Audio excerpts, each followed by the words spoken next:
Hi everyone, my name is Zeb. I'm a British Council certified IELTS trainer. In this video, I'm going to share how can you retain your vocabulary for longer times. So let's get started. So the very first thing, vocabulary. जब भी आप ये word सुनते हो क्या आता है mind के अंदर कि वर्ड्स तो बहुत सारे आते हैं लेकिन क्या होता है उनको हम यूज़ नहीं कर पाते। मैंने बहुत सारे वर्ड्स लिखे थे एक नोटबुक के अंदर, मेरे पास है भी वो, लेकिन मैं उनको लिख नहीं पाता। When it comes to writing, when it comes to speaking, जब भी मैं ट्राई करता हूँ सर ये याद ही नहीं आता है। भैया मुझे वो वर्ड याद ही नहीं आता। मैंने एक वर्ड तो सीखा था लेकिन वो जब भी मैं उसको बोलने की कोशिश करता हूँ याद नहीं आता, मैं भूल जाता हूँ। If that is you, so let's get started. I have a really good solution for you. कैसे आपको इस प्रॉब्लम का सल्यूशन है वो मेरे पास है। कैसे आप इस प्रॉब्लम से क्या पा सकते हो, निदान पा सकते हो।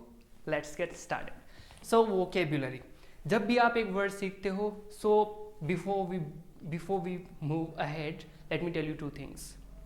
द फर्स्ट थिंग इज आपके माइंड के अंदर है ना एक चीज़ होती है, एक होती है एक्टिव वोकैब, एक होती है पैसिव वोकैब। आपके माइंड के अंदर दो सेक्शंस होते हैं, एक होता है एक्टिव वाला, एक होता है पैसिव वाला। आपको बहुत सारे वर्ड्स पता होंगे, ठीक है, लेकिन उनके मीनिंग भी पता होंगे आपको, but you can not use them in your writing and in your speaking. और कुछ ऐसे वर्ड्स हैं जिनको आप यूज़ कर सकते हो स्पीकिंग में भी और राइटिंग में, वो आपकी क्या होती है, एक्टिव वाली होती है। So there are two types of vocabulary, active and passive. Active कौन सी होती है, जिनको आप यूज़ कर सकते हो अपनी राइटिंग और स्पीकिंग में, और पैसिव वाली कौन सी होती है, आपको सिर्फ उनका मतलब पता है, जब भी आप उनको देखते हो तो आपको समझ आ जाता है कि उनका मतलब क्या है। So in this video I am going to share really good tips and tricks which can help you to retain vocabulary for longer time. So let's get started. सबसे पहली चीज़ होती है कि आपको कोई भी वर्ड देखने पर नहीं आता, कोई भी नया वर्ड लगे आपको उसको इमीडिएटली अपनी एक नोटबुक रखिए अपने पास, एक जर्नल लिखिए, अपनी नोटबुक रखिए, एक जर्नल रखिए, नोटबुक रखिए, जिसके अंदर जब भी आपको कोई वर्ड है वो नया, आप whenever you encounter any new word just go there and write down, ठीक है। जब भी कोई नया वर्ड देखो एक नोटबुक रखो, उसके अंदर उस वर्ड को लिख लो, ठीक है। राइट सेंटेंस और वर्ड, यहाँ पे देखिए कभी कभी ये होता है कि जैसे मैंने एक वर्ड लिख लिया लेकिन मैं भूल जाता हूँ उस वर्ड को, क्या था कैसे था, ठीक है। तो कभी कभी it's a good idea to write the whole sentence. कभी कभी बहुत ही अच्छी प्रैक्टिस होती है, it's a good idea to write the whole sentence, ठीक है। कोई सेंटेंस है वो पूरा का पूरा लिख लीजिए।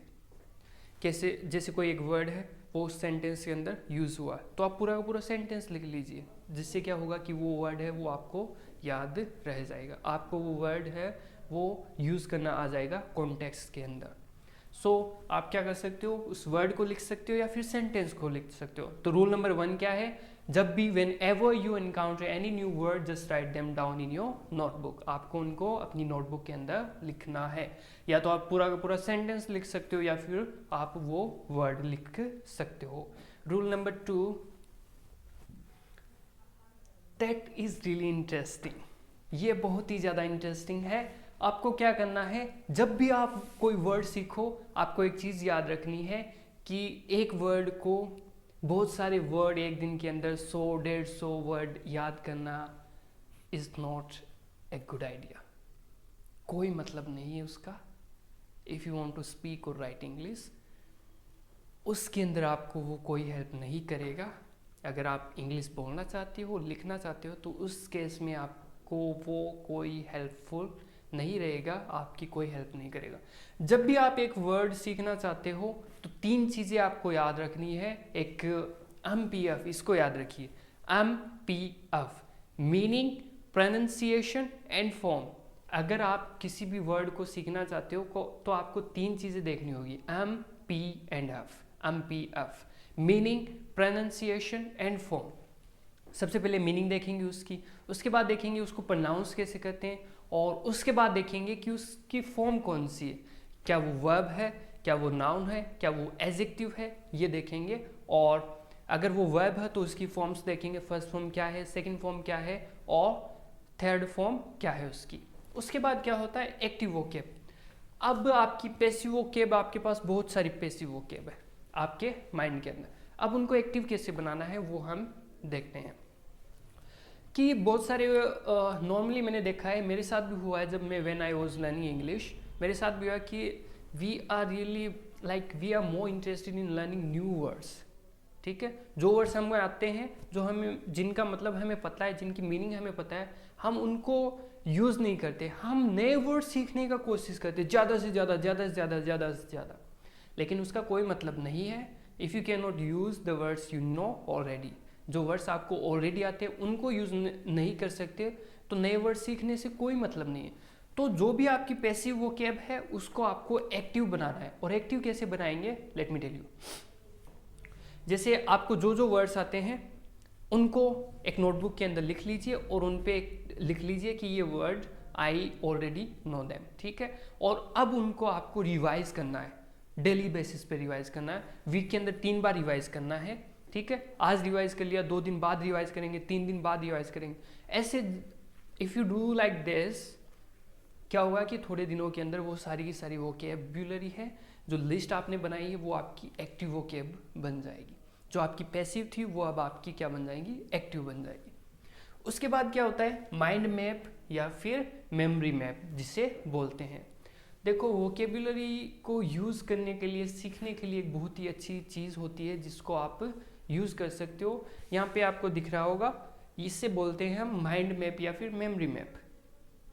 तो it's always a good idea to learn vocabulary in this manner. इस तरीके से आप सीखते हो वोकेबुलरी को, ये काफ़ी अच्छा इम्प्रूव है, बहुत ही ईजी वे है, आपको हेल्प करेगा इंग्लिश की जो वोकेबुलरी होती है उनको इम्प्रूव करने के लिए। फॉर एग्जांपल जैसे मैंने एक टॉपिक ले लिया फैमिली, अब मुझे फैमिली से रिलेटेड बहुत सारी वोकेबुलरी है वो सीखनी है।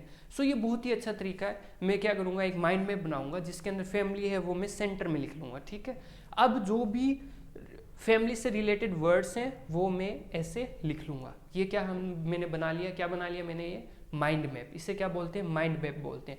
जब भी मैं इसको देखूंगा तो मुझे ये सारे के सारे वर्ड्स हैं वो याद आ जाएंगे।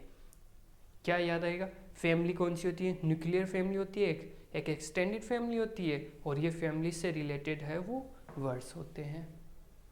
सो कितना टाइम लगे इसमें, काफ़ी रियली सिंपल है।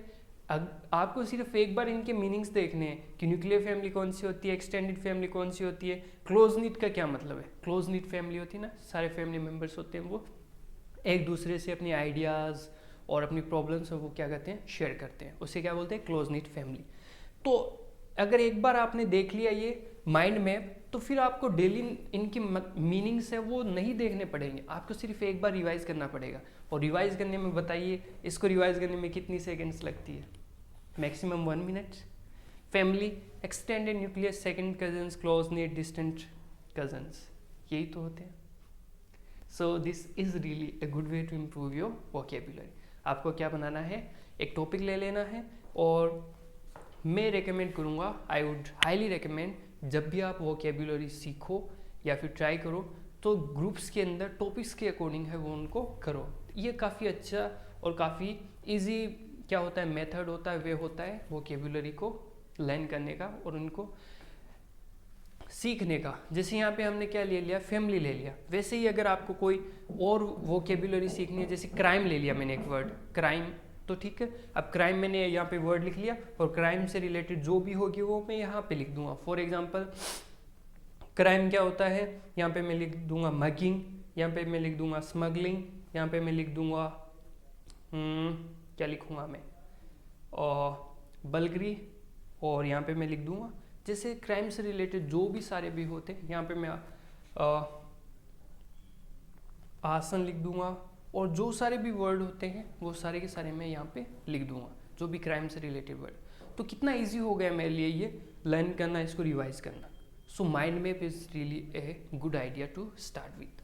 उसके बाद हमारे पास क्या है, उसके बाद सबसे इम्पोर्टेंट चीज़ है दैट इज़ रिवीजन। आपको क्या करना है, रिवीजन करना है, रिवाइज करना है। सो वोकेबुलरी याद नहीं रहने का एक ही रीज़न होता है, that is if you don't revise them, if you don't use them, you lose them. That is really simple. अगर आप उनको यूज़ नहीं करते, you will lose them. If you don't use it, you lose it. So revision करना है आपको. Revision के लिए मैं आपको एक रियली इफेक्टिव वे बताता हूँ. जैसे आज हमने क्या सीखे, ये फैमिली वाले वर्ड्स है वो सीखे. जैसे आज हमने 1 2 3 4 5 वर्ड्स है वो आज हमने सीखे. अब आपको क्या करना है कि आपको कंटिन्यूसली 1 वीक तक इनको रिवाइज करना है.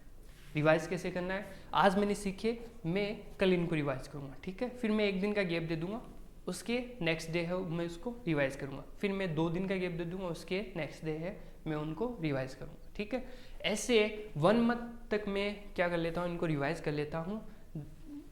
तो क्या होता है कि पॉसिबिलिटी है कि आप उनको कभी नहीं भूलोगे. सो रिवीजन इज़ रियली इम्पोर्टेंट. और एक वो भी होती है, आपको याद होगा, रिपीटिशन इज़ द की. अगर आप इनको रिपीट करते हो, रिवाइज करते हो, तो ये जो वर्ड्स है वो आप इनको अच्छे से याद रख सकते हो. You can use them. और किसी भी वोकैब को यूज़ करने के लिए उनको यूज़ कीजिए, ठीक है. अगर आप उनको बोलना चाहते हो तो आपको उनको लिखना पड़ेगा और बोलना पड़ेगा, तभी आप उनको यूज़ कर सकते हो in your writing and in your speaking. So 3 चीज़ें हैं वो आपको याद रखनी है. सबसे पहले रिवीजन बहुत ज़्यादा इंपॉर्टेंट है. और एक जो रूल है वो क्या याद रखना है, MPF वाला रूल याद रखना है. और एक ये माइंड मैप वाला रूल है वो आपको याद रखना है. और हमेशा अपने पास एक नोट्स वाली क्या होती है, नोटबुक है, वो आपको अपने पास रखनी है. So I hope this was helpful. This is Jab signing off. And don't forget to like, share and subscribe my YouTube channel. Thank you so much for